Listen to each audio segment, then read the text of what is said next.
సింగరేణిలా జాతీయ సంఘాలు ఇచ్చిన నిరవధిక సమ్మె పిలుపుకు కార్మికులు దూరంగా ఉన్నారని చెప్పిండ్రు సింగరేణి డైరెక్టర్ పవిత్రన్.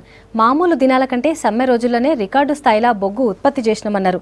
మొత్తం సింగరేణి వ్యాప్తంగా 72% కార్మికులు పనిలకు వస్తున్నారని, మిగిలినోళ్లు కూడా విధులకు రావాలని కోరిండ్రు. నిన్న రికార్డు స్థాయిలో 197,000 టన్నుల బొగ్గు ఉత్పత్తి జరిగిందన్నారు. వారసత్వ ఉద్యోగాల విషయంలో న్యాయ నిపుణుల సలహా తీసుకుంటున్నామని చెప్పారు. సమ్మె ప్రభావం మీద గోదావరి కనిలా అధికారులతోటి మాట్లాడారు. అటెండెన్స్ ఫిగర్స్ కానీ ప్రొడక్షన్ కానీ ఈ ఫిగర్స్ మనకు ప్రూవ్ చేస్తాయి సమ్మె ఎంతవరకు జరుగుతుంది అనేది.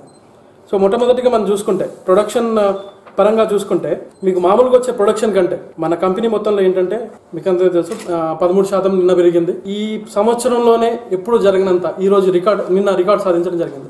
కంపెనీ మొత్తంలో దాదాపు 197,000 టన్నుల బొగ్గుని మనము అందరికీ పంపించడం జరిగింది, డిస్పాచ్ చేయడం జరిగింది. ఇప్పటివరకు మనం ఇంత ఎప్పుడు చేయలేదు. యావరేజ్ ఏంటంటే మంది 170,000 ఆ రేంజ్లో ఉంటుంది. అలాంటిది కంపెనీ మొత్తాన్ని 197,000 సాధించామంటే నిజంగా ఈ క్రెడిట్ అంతా మన కార్మికులందరికీ వెళ్తుంది. ఎందుకంటే వాళ్ళు రెట్టించిన ఉత్సాహంతో పనిచేసి మనకి కంపెనీలో రికార్డు తీసుకురావడం జరిగింది. ఆ మామూలుగా రికార్డు రావడం కంటే సమ్మె పిలుపునిచ్చిన కాలంలో రికార్డు రావడం అనేది నిజంగా